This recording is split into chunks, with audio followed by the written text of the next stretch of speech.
Asterisk. Have you ever felt your skin aching to be remembered?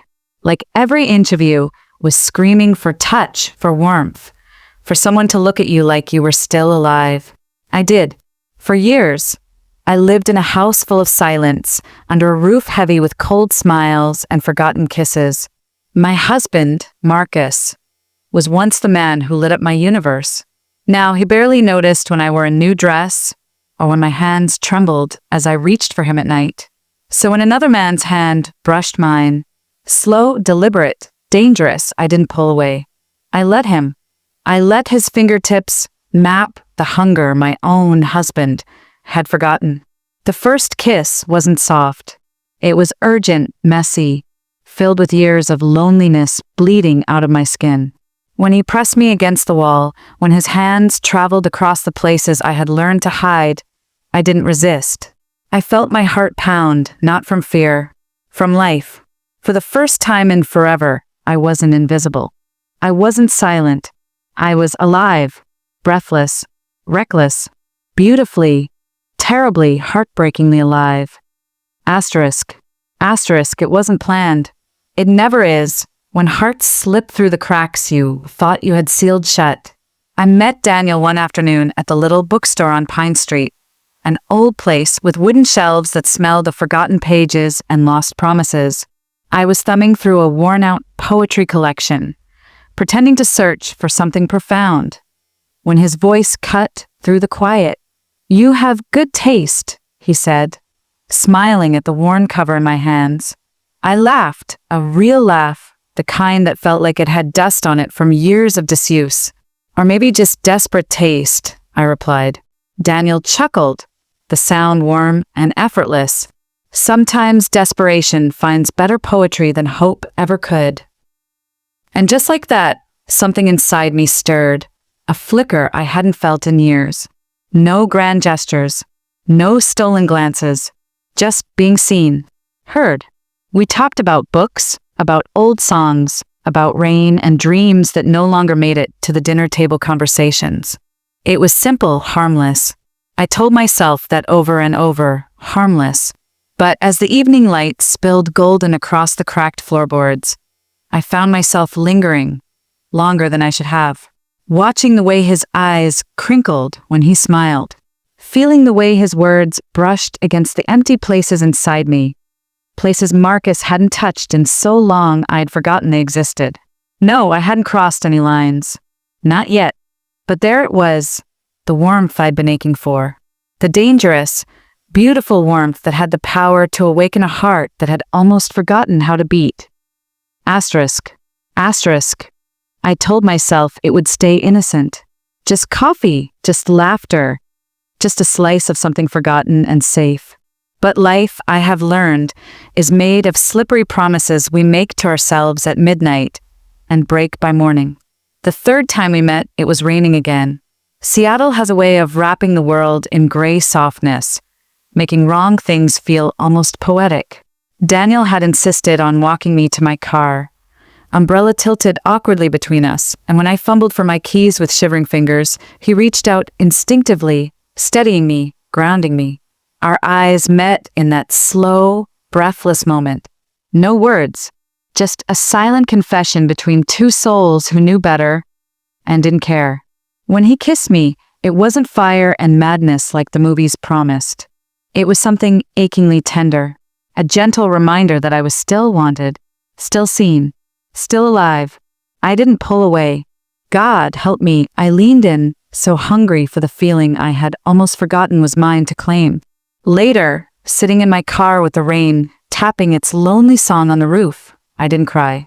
I didn't regret. I didn't feel guilty. I felt awake. I felt like a woman again. And for the first time in years, the silence inside me wasn't hollow, it was full. Full of something reckless, fragile, and desperately, beautifully mine. Asterisk. Asterisk, Daniel's apartment was small, filled with the scent of old leather and black coffee. When he closed the door behind me, there was a stillness, not of hesitation, but of certainty. He touched my cheek first, so gently it almost broke me. My skin shivered under his fingers. as if it had been waiting forever just to be remembered. I leaned into his hand without thinking, my breath catching in my throat. His forehead touched mine, a soft meeting, and for a long, beautiful second, we just stood there, two broken pieces finding their shape. When his lips finally met mine, it wasn't hurried. It wasn't desperate. It was deep, slow, deliberate. Every kiss, every touch, felt like he was rewriting the parts of me that Marcus had forgotten to read. His hands found my waist, then my back, pulling me closer, grounding me, like I was something precious he didn't want to lose. I let my fingers trace the line of his jaw, memorizing the man who had cracked open the cage inside my chest. We moved to the couch without words, a slow dance written in sighs and gasps. When he kissed the hollow of my throat, I tilted my head back, a soft, helpless sound escaping my lips. Not because of what he was doing, but because of what I was finally feeling. Wanted, desired, alive. The weight of loneliness, the years of being unseen, slipped from my shoulders like a heavy coat. I let it fall. When his hands explored me, gentle, reverent, I closed my eyes and allowed myself to be vulnerable in a way I hadn't dared in years. And when we finally crossed that last invisible line, it wasn't just bodies coming together. It was two abandoned dreams colliding in the dark. I didn't think of guilt. I didn't think of right or wrong. I thought only of breathing him in, of memorizing the way my heart thundered against my ribs, wild and aching and so fiercely, finally alive again. Asterisk. Morning crept into Daniel's apartment like a careful whisper. I lay tangled in the soft cotton of his sheets, my body still humming with the echoes of last night. His arm was draped across my waist, heavy and warm, anchoring me to a reality I hadn't dared to dream of. For a moment, I simply closed my eyes and breathed in him, the scent of rain on skin, the comfort of belonging. And then it hit me, a slow ache in my chest, bittersweet and sharp. What had I done? I should have felt ashamed. I should have been drowning in guilt. But all I felt was alive in a way that made my veins hum, my heart drum against my ribs, my skin buzz with the memory of being touched, like I mattered. For the first time in years, I wasn't thinking about the dinner that needed cooking or the laundry piling up, or Marcus sitting on the couch, scrolling endlessly, not even noticing when I entered the room. I was thinking about me, Olivia, the woman who used to dance barefoot in kitchens, who used to laugh until tears blurred her vision, who used to believe she deserved to be adored. Lying there, under the pale morning light, I touched my own wrist, feeling the steady thrum of my pulse. I am still here. I smiled, small, secret, defiant. Not because I had betrayed anyone, but because I had finally remembered myself. Asterisk. By noon, Daniel had left the apartment for a few errands, and I was alone, wrapped in a borrowed t-shirt and the lingering scent of him.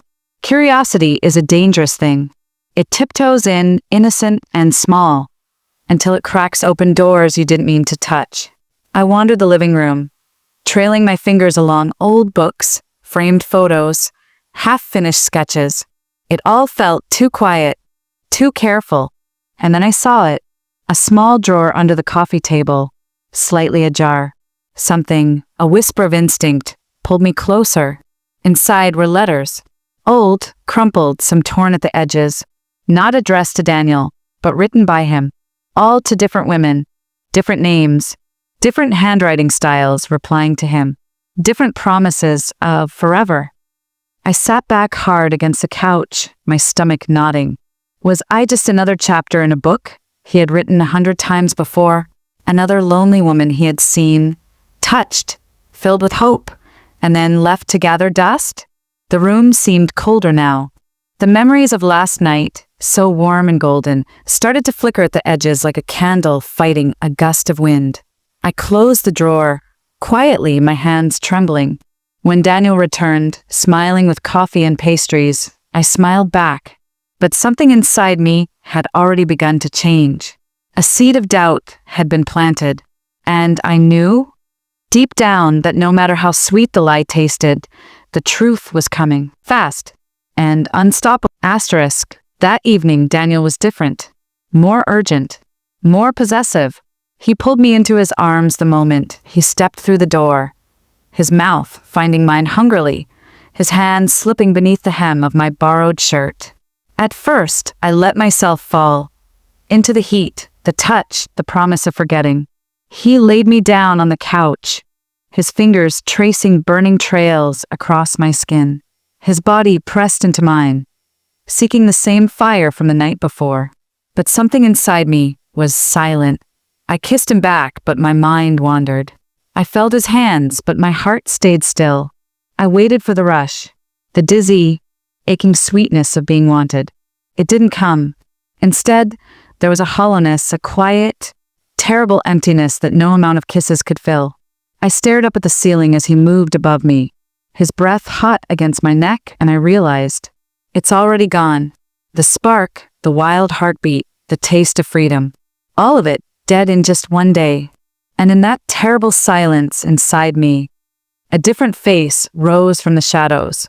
Marcus, not as the man who forgot birthdays, who stayed late at work, who drifted away, but Marcus, the man who once tucked a wildflower behind my ear when we were 25. Marcus, who used to laugh so hard he cried when I tried to bake. Marcus, who used to hold my hand in crowded rooms like he was proud to show the world I was his. Tears pricked at the corner of my eyes, and I wasn't sure if they were for Daniel or for everything I had lost without realizing it. Asterisk. Daniel slept deeply, one arm thrown carelessly across the empty space where I had once fit so easily. I sat at the edge of the bed, fully dressed, my fingers trembling around the car keys. The city lights outside blurred into 1,000 little wounds on the glass. I didn't leave a note. I didn't need to. Some goodbyes are written in silence, in the way you close a door without slamming it. I slipped out into the cold, the night air biting against my skin, clearing my mind like ice water. As I drove, streetlights flickering past like slow heartbeats, my mind wasn't on Daniel. It was on Marcus, the man I had almost stopped believing in, the man I had almost abandoned without a word. Maybe he wasn't the fire I craved. Maybe he wasn't the poetry I dreamt of. But maybe, just maybe, he was the steady flame that had kept me warm long after I forgot to feel it. I parked outside our house, still ours, the porch light left on as if he was waiting. I hesitated on the sidewalk, my heart battering my ribs like a trapped bird. What if he didn't want me back? What if I had already broken something that couldn't be fixed? But then the door opened. Marcus stood there, sleepy, disheveled, wearing the old sweatshirt I used to steal in winters. His eyes locked onto mine, not angry, not accusing, just tired, and full of a kind of quiet, stubborn love that didn't need words. I stepped closer, the lump in my throat almost choking me. "Hey," I whispered. He didn't ask where I had been. He didn't need to.